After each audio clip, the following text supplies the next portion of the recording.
Hey guys, welcome to the Daily Dose and welcome to December 2, 2024. Hope you had a great holiday weekend.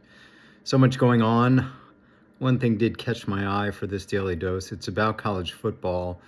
I know so much went on about college football this weekend, the planting of the flag by Michigan at Ohio State and all that hubbub. I mean, when did planting the flag become such a thing? You didn't conquer a country. You didn't go to Mount Everest. I just don't get that one. And then, of course, we have the firings and college football and the rankings and who's going to get in. We'll all deal with that. But one thing caught my eye is about my alma mater and one of my favorite players.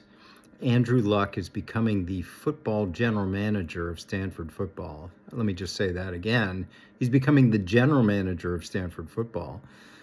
I actually have known Andrew Luck since he was a baby. When I was general manager of the Barcelona Dragons in the early 1990s, the general manager of the Frankfurt Galaxy was Oliver Luck. His father, Oliver, of course, played backup quarterback in the NFL, has been an executive in various different roles. And Andrew was a little baby running around then. But then fast forward, when I was back at Stanford for a reunion in, 2011, 2012, I went by the student union and I see this guy kind of slumped over his computer eating a pizza. And then someone said, "Hey, that's Andrew Luck." I'm like, "That's Andrew Luck?"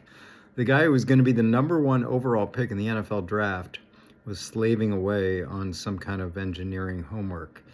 That's who he is. And it didn't surprise me at all when he retired early. And it didn't surprise me at all that he had no inkling of coming back. He wanted a bigger life beyond football. Has been living in Palo Alto. And this is a perfect role.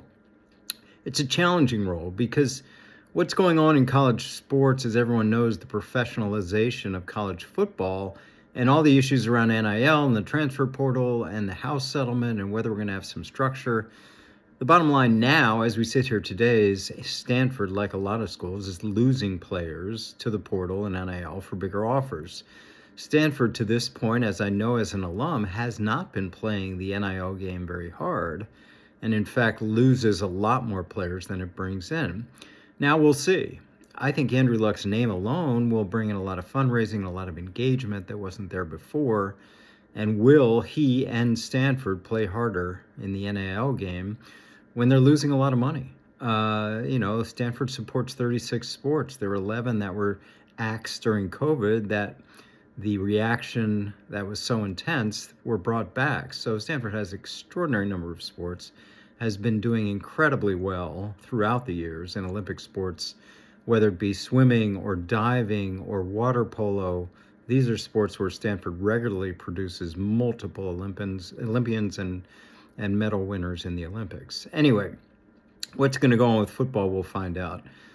Andrew is well versed and certainly a pedigree because Oliver Luck, as I mentioned, was once the number 2 at the NCAA, was once the West Virginia athletic director, and is now consultant with several big-time universities. So they're now basically in the same field.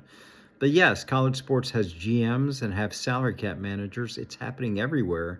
Andrew Luck is the latest instance. It happens to be at my alma mater, and I'm happy for it because I think he's very bright, and I think he will bring in a lot of attention to Stanford football in the ACC, by the way, which I'm still trying to get my head around. We'll see how it happens. Anyway, that's my opening daily dose for the week. Hope you guys are doing well. Have a great week. I'll talk to you soon. Bye.